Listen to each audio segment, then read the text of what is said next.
Je voudrais vous parler aujourd'hui du capteur ultrason de l'ensemble Lego Éducation Mindstorms EV3. C'est un des capteurs fournis dans la boîte. Eh bien, on reconnaît ce capteur avec sa forme qui est très particulière. Donc, c'est le seul capteur qui a cette forme. Et donc, on a ça ressemble à deux yeux.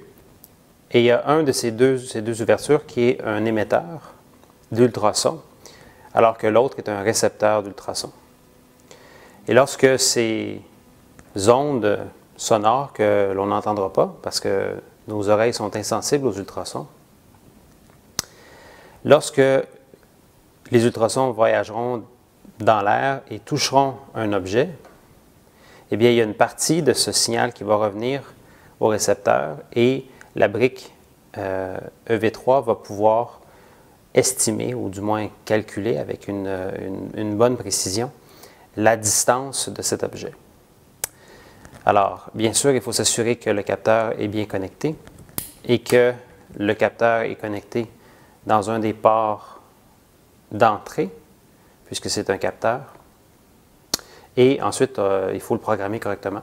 Ce sera l'objet d'une autre vidéo. Ici aussi, je pourrais vous parler de petites constructions, petits trucs de construction. Alors, le premier petit élément, c'est ce bloc que l'on peut construire à partir des plans de montage dans le logiciel. On va appeler cette pièce le cuboïde. Alors, c'est un petit cube, mais je peux à ce moment-là l'utiliser pour me pratiquer à détecter les distances. Au niveau du capteur, eh bien, on a placé deux trous de construction. Alors, ça devrait offrir beaucoup plus de possibilités au niveau de la construction. Et finalement, on a toujours nos 3 trous sur le dessous du capteur, mais le deuxième trou dans l'ensemble EV3 est maintenant un trou cruciforme. Alors, ça devrait être beaucoup plus facile de pouvoir aller le placer à peu près à n'importe quel endroit sur notre robot.